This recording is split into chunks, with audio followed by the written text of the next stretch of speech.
What's up, guys? Welcome back to the YouTube channel. It's back. It's back. And we're going to make some progress on this thing. Y'all didn't think this old TurboJohn car would ever get back into stable. Nick brought it over to me. I wasn't in a hurry for him to get it over. He built his new hot rod, got that thing running fast and working good. And he's kind of been storing this one for me, but he brought it back over a few days ago. We're over here at Brian's shop. We're at B&K Performance, and we're going to get this thing back on the road. Hopefully, maybe end of summer, possibly. Maybe a winter project. I don't know. Winter projects really don't happen very much around here. We race all year long. Check it out. Let me show you what we got on store. Comment, like, and subscribe. Go to turbojohnracing.com.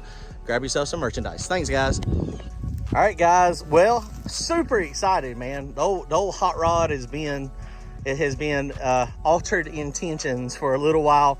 Y'all remember Nick extended this thing out. He made everything pretty much modular. He did have to cut off the front of my strut tower stuff here. But strut towers, all that stuff was left. I am going to have to remake this bar here.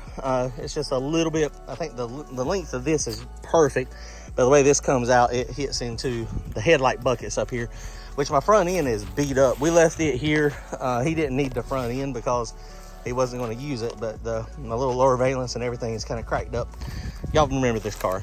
The original TurboJohn Mustang is back. Now this one has, Brian, how many colors was this? When we first, it was blue, red, white, and black when you first got it. It was multicolored, and then Brian mixed up some scrap paint, and it ended up being green, and it stayed green forever. And then it went from green to a scallop with tractor black paint on it. And then it went, did I ever go all black? I don't think I did. No, it was just the top of it was black and the bottom was green. And then the green part I turned into this copper color. And then at some point I took the scallops off of it and we did all copper. And so there's many layers of paint. I mean, this thing, man, y'all remember this car. Nick gave it a few extra bumps and bruises as he had it, which I told him not to worry about it. You know, that is fine. So the interior of the car, he added a few bars, dash bar, made it a little safer. That bar over there and some sheet metal on the other side. Of course, this is all steel, all glass for the most part. It's going to be when we get done. This deck lid's probably going to come off. We're going to put a steel deck lid on it. Man, notchbacks are my favorite. I much prefer a notchback over the hatch. But, you know, it is what it is. We'll probably do a little bit of additional fender massaging on these just to make it a little better. But, you know, the back set, the offset on those wheels is just not the best.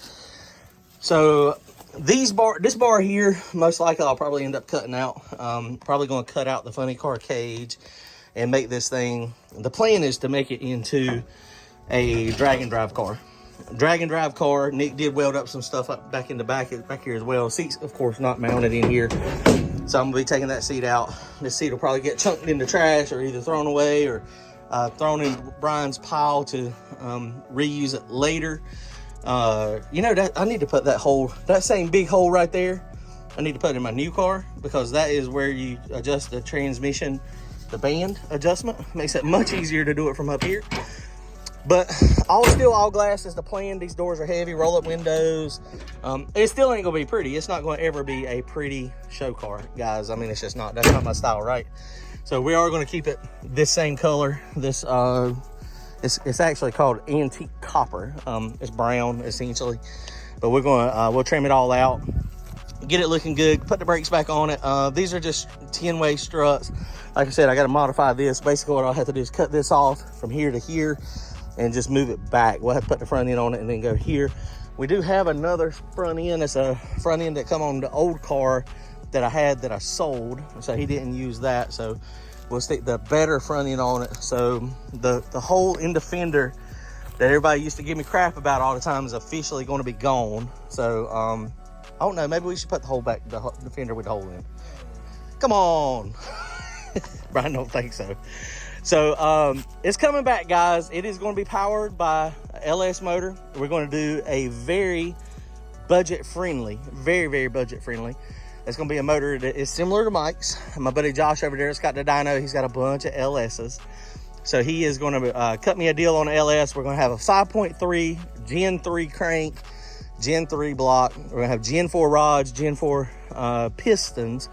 we're probably going to actually buy his camshaft that he's just now taken out of his car, the one with the twin turbo that was having trouble spooling up. So we're going to probably buy his camshaft. We've got a LS intake. It's the Holly short ram. So that's going to be the intake we have on it, probably a 102 millimeter throttle body.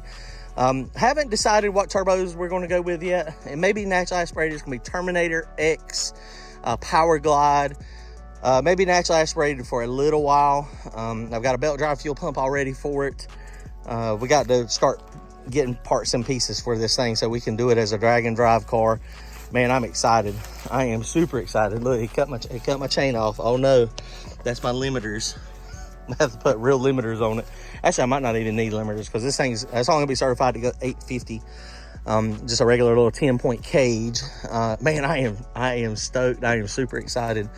You know, just to bring it back, just because we've had this car for forever. 2005 is when I got this car. So, you know, got the title for it. Yeah, I mean, it was wore out. It was so wore out, and all the rods were bent.